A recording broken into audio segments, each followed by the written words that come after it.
welcome to another edition of Mysteries of the Superstition Mountains. Today we are going to talk about the old Apache Trail and a lot of stuff that happened right along that road, including a movie being made with a big pagoda and all sorts of things. So let's get at it. We're going to be talking with Larry Hedrick about all these things, and I'm excited to get started. So let's get started with another edition of Mysteries of the Superstition Mountains. Here's Larry Hedrick. Larry, tell us a little bit about what we have behind us here. Well, in June of 1959, a friend of mine were going up to Apache Lake, and we got down here about 500 yards from here, and a 3/4 ton Army truck went across the highway and down this road. And when we got up here, I looked up, and here was this giant Chinese pagoda, I don't know what else to call it, setting up on top of this hill, and people were moving up in that direction. It looked like refugees from World War II. And I knew it had to be a film, but we didn't actually go up to there. I wanted to follow that Army truck. We'll go follow that road there in a bit here. Anyway, I have seen this movie 2 or 3 times, and was actually there for one day of the filming. And the premise of the story was... Now, did we mention the movie? It's a Mountain Road, Mountain right? Road, Mountain which Road. is a takeoff of Burma Road. And James Stewart and Harry Morgan were 2 of the main stars, with LeSueur and several guys that you've seen in a million movies. The faces. You might not remember their names. And they were in a demolition crew. They had just blown up the buildings on an airstrip, a dirt field, and they blew the field up with pockmarks so it couldn't be used. And now they were going down Burma Road to blow up bridges to slow the Japanese down. And there were hundreds of Chinese refugees walking these roads. And the main aspect, or the main part of that, is right here at Fish Creek Hill, isn't it? A lot of it right there. They disguised the bridge to look like a Japanese bridge, but they actually built another bridge and blew it up someplace. Okay, hope so. Yeah. But that features very predominantly the road there. If you've been down that mountain road there, so to speak, you can't miss it. That's what that is. It's down on the way to Apache Lake. Yeah, and they filmed right there at Fish Creek Bridge, too. Wow, that's amazing. We're going to head on up there, and we're matching shots. I think we got some shots of it, matching it up with when the pagoda was up there. Right. So we'll insert that so people can see that, Sure. and then we'll go down and take a look where the village was. Right.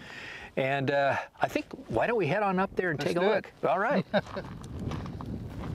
Well, Larry, we are now up here at the top of the hill where the monastery was, or the pagoda for Mountain Road. And we're going to show a little bit of some of the foundation stuff that's still here to this day, and a field of rebar all around us where they, made sure that everything was tied down or tacked down. And this was 1959. Right. Jimmy Stewart. And this is amazing. It's amazing being up here. And I had heard that they had to take everything down.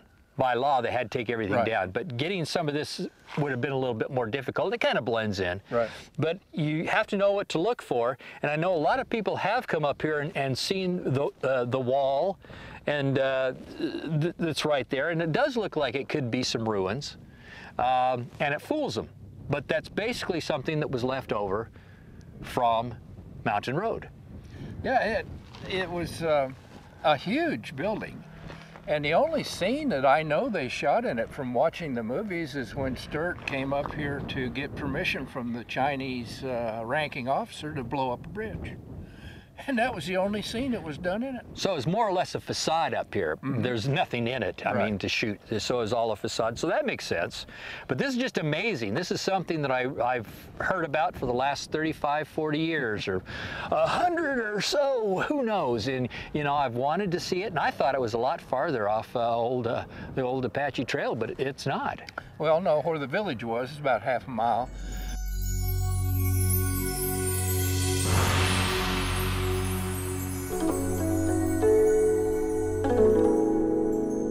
Larry, we are now here where the Chinese village was for Mountain Road, and you just told me this great story, and I'm going to have you repeat it again for the people watching. So tell us all about your time down here at the village.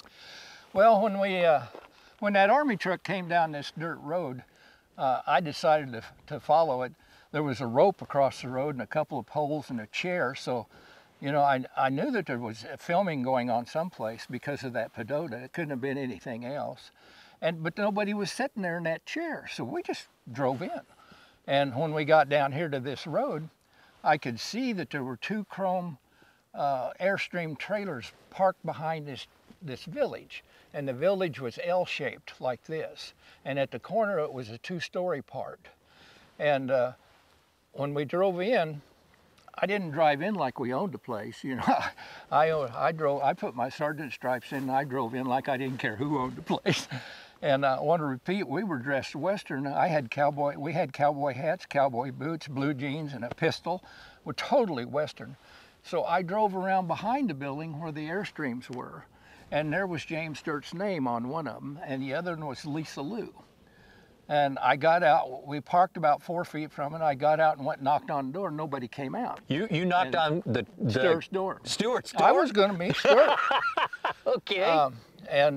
About that time, a little box truck came in and parked behind parked behind the village, right behind one of the Airstreams, and opened up the doors and started passing out box lunches and stuff. Then I realized when we were up at the Pagoda, everybody was heading up to the Pagoda. They must have been up there feeding people. Then they come down here and fed them. And I told my buddy, I said, let's go get something to eat. He says, you're going to get us in trouble. I said, nah, hey, man, I worked at Disneyland. They're used to this. There was filming going on all the time. They don't care what genre is involved. So we got in line, and this little kid come up, a little Chinese kid all dressed up as a refugee, and he says, where are you making your film, mister? I said, oh, we're just over the hill. Get away, kid. So they gave us the lunches, never said a thing. They gave us the ice cream. We went over on the end, gave it the pickup, and ate it, and then put the stuff in the garbage can. And I said, well, let's go see what they're doing up at the cameras, because when we come in, nobody was up here. I think they were all in the building, the main stars and the director and stuff, having their lunch inside the building. So by the time we ate and walked back around here, there were several people up here at the cameras, so we just moseyed around, got in behind them. I told my buddy, just don't say a word if they start shooting, just don't say nothing. And now you said there was a wall right here. There was a small wall right where this cutout is. And 3 guys come running out of the building. And I want to say what happened, what this was about was some Chinese army deserters had ambushed the deuce-and-a-half truck and killed 2 of our guys, maybe 3, I can't remember which it was. And the truck was parked here, and that's why Stewart and the rest of them came in, was to catch up with these guys. So they were in there, they saw them, and they started backing out, and then they started running. They went over where the deuce-and-a-half was pointing that way, and used it for concealment, and a big firefight took place as all the Chinese soldiers come out. It must have been about a dozen of them. And there was 3 or 4 guys here behind this wall giving supporting fire, and Stewart and Morgan and the Chinese officer came running up and exited on the right of the cameras and came in around behind where we were standing. But these guys kept the firefight up and were shooting down these fellas. And I was so engrossed in that, I didn't realize that there was quite a few people standing behind the cameras with us at that time. And when they called cut, I turned and looked, and there was Harry Morgan standing right where you are. And he was looking at my gun. And he says, may I see your gun? And I handed it to him butt first, and I said, it's loaded. And he took it off of safety and put it back on to assure himself it truly was on safety. And then he started twirling our pistol. And he was doing a fantastic job of twirling, and then he handed it to Stewart, and Stewart, he said, it's got good balance. And Stewart was twirling it and all that and handed it back. And over here, where the soldiers were supporting fire behind this small wall, all of a sudden, a oil drum started rolling down the hill. And it went right past the front of the deuce-and-a-half and hit the wall of the building. And some guy said, well, that's perfect. They were just testing for the next shot. And I walked over and looked behind the wall, and there were ore cart tracks. And the drum was fit down inside the tracks, not up on top of them. And you could tell by the sound it had to be full of something because it didn't make the tinny noise that you would expect, and it didn't bounce. It just rolled perfect right where they wanted it. And at that point, Stewart said, "Where are you boys from?" They realized that we weren't making a movie anywhere. And we said Mesa, and they asked a few questions. He said, "So how'd you guys get in here?" I said, "Well, there wasn't anybody up at the gate. He must have been out to lunch, so we just drove in." He didn't say nothing. They just accepted us. While they were twirling the pistols, all these guys had turned around and looked at them doing it for a little bit. So I guess they thought we knew them. I don't know, but nobody said a word to us. They just let us be. Well, you're dressed like a cowboy. So, total cowboy. You look at Stewart. Morgan did his share of They're all in Westerns, fatigues, you know. You know. And after a while, one of these civilians over behind the camera come over. He says, you know, boys, you're going to have to move your truck because we got to move those trailers and stuff for the next scene." And he said, if you have to go, now is the time to do it, because if you stay here, you're going to be here for quite some time. So we decided to leave.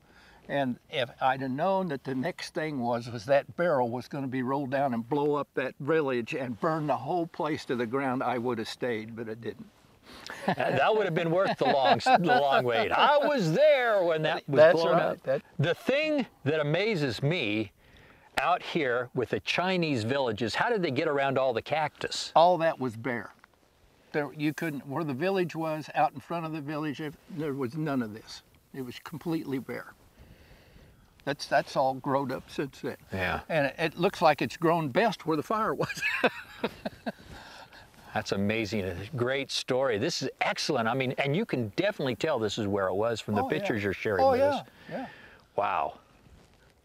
Yeah, it was fun. It was great fun. So Larry, this is part of the road in Mountain Road where you see them all leaving the village. Is that correct? Well, as the filming was going on, they were on both sides of the village just walking, just constantly walking. But this is part of the mountain road that they talk about. So, and the other was like in Fish Creek there. Fish Creek.